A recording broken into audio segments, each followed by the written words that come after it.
The Golden State really losing its shine. I won't do business in California.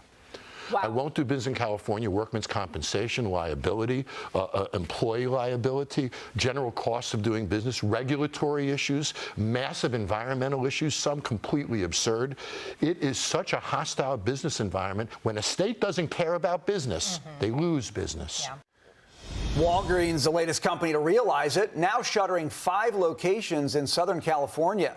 Rampant theft is to blame. California retailers lost over $8 billion in revenue from theft in just 1 year.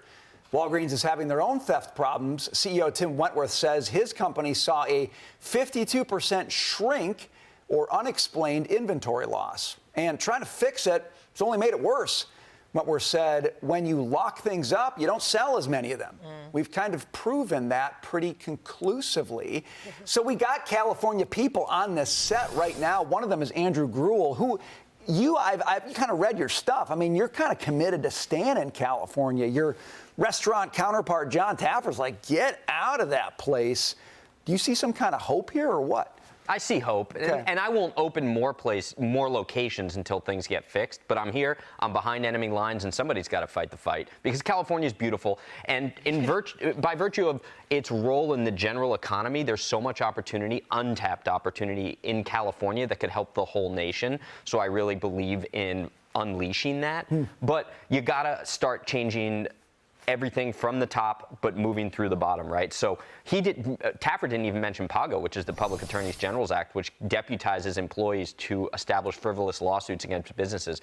I think it was something along the lines of $10 billion in settlements over the past 4 years, and like $4 billion went to trial attorneys. I mean, it's just a racket, it's a scam. So those things need to go away, get businesses in, and deregulate. But how have you been able to do it? Because a lot of the small businesses in California that we talk to, frankly, the math doesn't work. The margins are too small. The profitability isn't there. How have you been able to say, I'm here and I want to stay and I can make it work to fight the fight? I've got 4 kids, so I have free labor.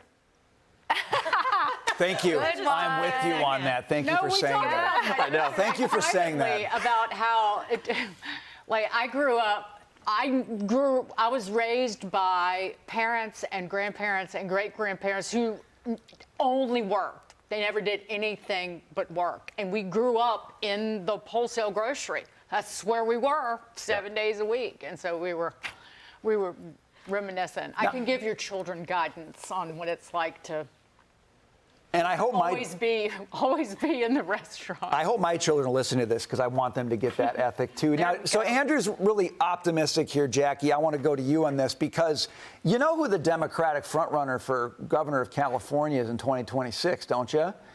It's Kamala Harris, I know. Jackie. So, I mean, you're not in California, but like with that kind of leadership on the horizon, are you feeling good about the state? No, I'm not very optimistic about the prospects. I don't think the state's going to get its act together. We'll see what happens. People really have to, I guess they told me here in New York City, you have to hit rock bottom about the criminals that are being released, about the migrants and the sanctuary city status. We have to hit rock bottom before something changes.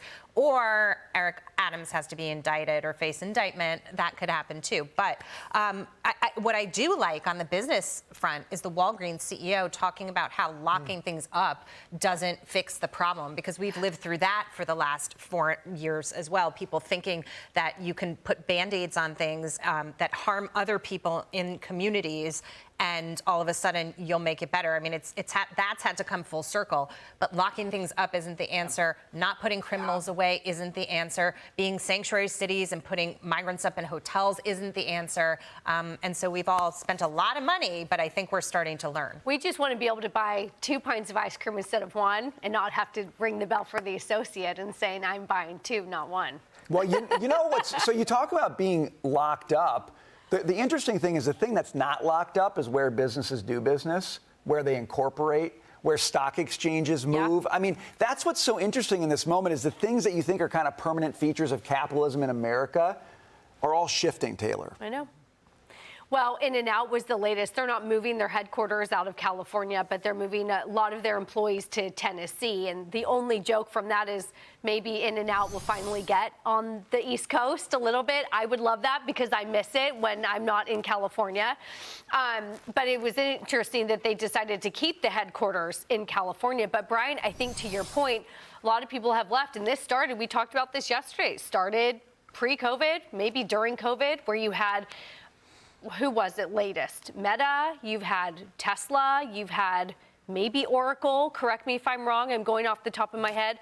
A lot of big Fortune 500 saying, I'm not doing this. And plus labor is cheaper, cost of living is cheaper. So when they're thinking not only about their own taxes, their own regulation, how their employees feel on the ground, that matters. Yeah, when you're talking, and sorry about the Fortune 500 companies, we had the full screen up. I'll just read them to you again.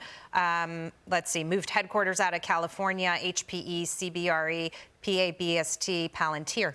Yeah. Your favorite. Yep, love it. But I want to go. give Andrew credit. California is so beautiful. It really is. Southern California. I lived in San Francisco and hated it, but outside of San Francisco is beautiful, and it's the garden of the nation.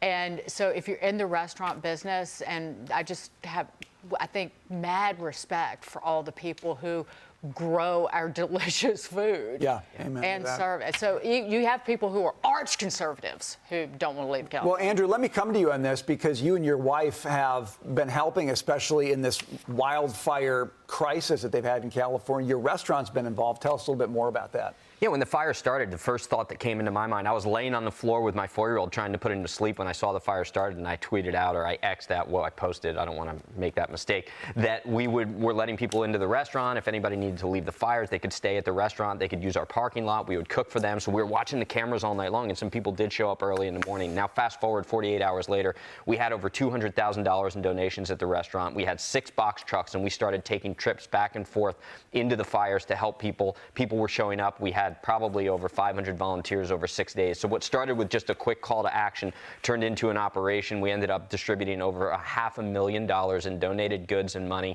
and meals to all of those up in LA. And that was with the help of thousands of people. Look, it's folks like you and your family, your restaurant, that are going to make California work if it can work again. And that's really noble effort. Thanks for sharing that with us.